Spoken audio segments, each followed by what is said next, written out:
The story continues. The beat goes on. I'm sure by listening to the stories I'm reading for you, very brief, you're convinced that this is a good buy. 1,500, you get the book. Delivered to you wherever you are in. Okay, in most parts of Kenya. Let me not say wherever. I'm not sure I can deliver to Northeastern, to Mandera. But maybe. See, there are buses. Yeah, it can be done. I think it can be done anyway. Or you can just walk into Nuria Bookshop and buy, or Kibanga. Nuria Bookshop is Bazaar Plaza, first floor. Moi Avenue, Kibanga is Corner House, fifth floor. And I think there's also a Nuria and at Nyali in Mombasa. But you can also get on Amazon. It's available online. There's a digital copy somewhere. You can check Azania Books. So it's available. But inbox me, I can give you further details. But definitely it's worth your time. Listen to this. When my wife Margaret daughter Dunge and I arrived in Nairobi in 1987, we were hosted briefly by James Mutua Kisongwa. I had now quit the civil service and joined Lonro, which is, the story is all over. I reported to work at Toyota Kenya, a division of the Motormart Group, MMG, which was part of the Lonro PLC conglomerate.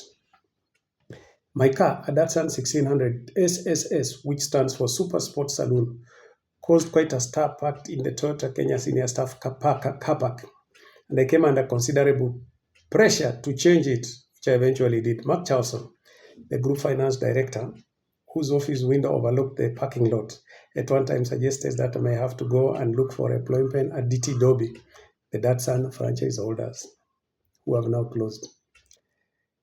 I'm sure DT Dobby would have loved to use a picture of the car in a Toyota Kenya senior staff car park as an advert if the car was not so beaten down.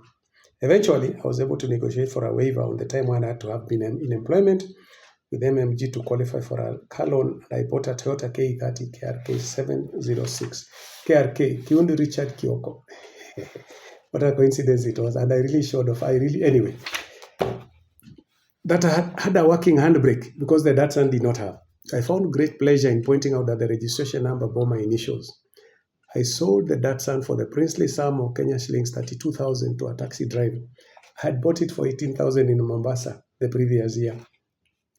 And I would occasionally find him plying his trade outside Ngatata Club in Pangani, which was very popular at the time among my Akamba friends. In later years, Mudhoni Kiromo Chel, daughter of the owner of Ngatata Club, though I had no idea who the owner was at the time, would become a great friend. Lonro PLC was incorporated in the United Kingdom on 13 May 1909 as the London and Rhodesian Mining and Land Company Limited. Lonro PLC grew to be one of the world's largest companies with over 800 subsidiaries in 80 countries. The last CEO of Lonro PLC was the very tiny Roland, born Roland Walter Farrop, 1917 to 1998, a corporate trader who ran the firm from 1962 to 1994. Scholars have noted that while he may have been the unacceptable face of capitalism in the words of British Prime Minister Sir Edward Heath, Lonro actually worked in tandem with the British government in protecting British interests in Africa after independence. Lonro Africa PLC took care of the African businesses, and it was said that Tiny Roland had the ear of every African president. This was made possible by his appointing the sitting president's choice as board vice chairman in every country the company operated in. In Kenya, it was Udi Gishaga during Jomo Kenyatta's time and Mark Too in the Moi era. Within the first month, I learned that all account clerks reporting to me earned salaries that were at least 1.5 times of what I had asked for and received, while those of my level were upwards of 2.5 times. When I complained to the Human Resources Department, I was informed that emoluments were reviewed annually, and my performance in the intervening period would determine what would happen in the next review. As expected, every new work environment has its challenges, and I found computerized accounting system based on Lotus Release 1 software that was unheard of in the civil service environment that I was coming from. But eventually I did it. I got it. Read the book.